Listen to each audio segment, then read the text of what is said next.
হালকা, আমার সরকারি চাকরির জীবী ছেলের সাথে বিয়ে ঠিক হয়েছে, আমাকে ভুলে যাও হাল্ক। কও কি সাদিয়া, তাহলে আমার কি হবে?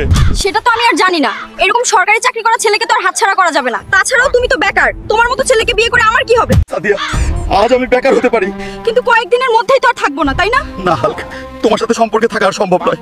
আমার একটা সরকারি চাকরি নাই বলে ছেড়ে গেলি সাদিয়া, এর প্রতিশোধ নিব ঠিক 12 বছর পর। তোদের আর্মির চাকরি পেতে হলে অনেক পরিশ্রম করতে হবে, ঘাম বেচে পানি খেতে হবে, তাহলে তোরা আর্মি হতে পাবি। হালকা, তোমাকে সেনাবাহিনীতে স্বাগতম। তুমি এখন আমাদের দেশের গর্ব। আমার সরকারি চাকরি ছিল না বলে ফিরাই দিচ্ছিলে, এবার সেনাবাহিনী চাকরি হয়েছে, এবার তো আর পারবা না। পাগল হইছিস নাকি হাল্ক? আমি এখন সংসার করতেছি, আমার 16 বছরের একটা মেয়ে আছে, এখন ফেরা সম্ভব না। তোমার কি মাথা খারাপ? আমি তোমার মাকে বিয়ে করব, এখন তো তুমি না করতে পারবা না, এখন আমি সেনাবাহিনী। এটা তুমি কি বললে হাল্ক? জামাই, যাও তুমি ওরে নিয়ে যাও।